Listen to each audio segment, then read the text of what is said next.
பிரசங்கி 3ஆம் அதிகாரம். ஒவ்வொன்றிற்கும் ஒவ்வொரு காலம் உண்டு. வானத்தின் கீழ் இருக்கிற ஒவ்வொரு காரியத்துக்கும் ஒவ்வொரு சமயம் உண்டு.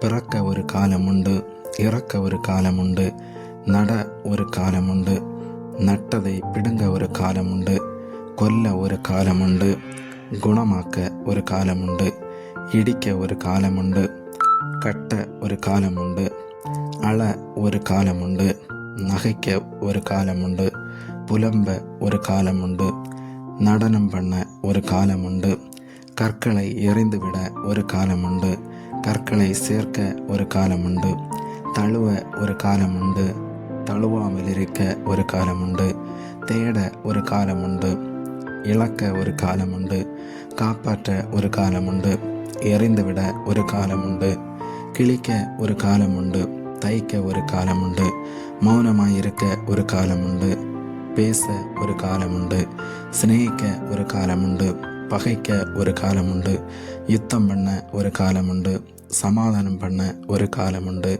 வருத்தப்பட்டு பிரயாசப்படுகிறவனுக்கு அதனால் பலன் என்ன? மனுபுத்திரர் பாடுபடும்படி தேவன் அவர்களுக்கு நியமித்த தொல்லையை கண்டேன். அவர் சகலத்தையும் அதினதின் காலத்திலே நேர்த்தியாக செய்திருக்கிறார். உலகத்தையும் அவர்கள் உள்ளத்திலே வைத்திருக்கிறார். ஆதலால் தேவன் ஆதி முதல் அந்தம் மட்டும் செய்து வரும் கிரியை மனுஷன் கண்டுபிடியான். மகிழ்ச்சியாய் இருப்பதும் உயிரோடு இருக்கையில் நன்மை செய்வதுமே அல்லாமல் வேறொரு நன்மையும் மனுஷனுக்கு இல்லை என்று அறிந்தேன். அன்றியும் மனுஷர் யாவரும் புசித்து குடித்து தங்கள் சகல பிரயாசத்தின் பலனையும் அனுபவிப்பது தேவனுடைய அனுக்கிரகம். தேவன் செய்வது எதுவோ அது என்றைக்கும் நிலைக்கும் என்று அறிவேன். அதனோடு ஒன்றும் கூட்டவும் கூடாது, அதிலிருந்து ஒன்றும் குறைக்கவும் கூடாது. மனுஷர் தமது சமூகத்தில் பயந்திருக்கும்படி தேவன் இப்படி செய்து வருகிறார். முன் நடந்ததே இப்பொழுதும் நடக்கிறது, இனி நடக்கப் போகிறதும் முன்னமே நடந்தது. நடந்ததையே தேவன் விசாரிப்பார். பின்னும் சூரியனுக்கு கீழே நான் நியாயஸ்தலத்தை கண்டேன், அங்கே அநியாயம் இருந்தது. நீதிஸ்தலத்தையும் கண்டேன், அங்கே அநீதி இருந்தது.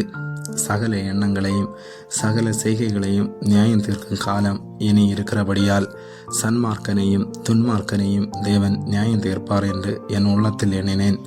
மனுபுத்திரர் தங்கள் மிருகங்களைப் போல் இருக்கிறார்கள் என்பதை அவர்களை காணும்படிக்கு தேவன் அவர்களை சோதிக்கிறார் என்று நான் மனுஷருடைய நிலைமையை குறித்து என் உள்ளத்தில் எண்ணினேன். மனுபுத்திரருக்கு சம்பவிக்கிறது மிருகங்களுக்கும் சம்பவிக்கும். அவைகளுக்கும் இவைகளுக்கும் ஏக சம்பவம் உண்டு. இவைகள் சாகிறது போலவே அவர்களும் சாகிறார்கள். ஜீவன்களுக்கெல்லாம் சுவாசம் ஒன்றே. மிருகத்தை பார்க்கலும் மனுஷன் மேன்மையுள்ளவன் அல்ல. எல்லாம் மாயே. எல்லாம் ஒரே இடத்துக்கு போகிறது. எல்லாம் மண்ணிலே உண்டாகிறது. எல்லாம் மண்ணுக்கே திரும்புகிறது. உயர ஏறும் மனுஷனுடைய ஆவியையும் தாழ பூமியில் இறங்கும் மிருகங்களுடைய ஆவியையும் அறிகிறவன் யார்?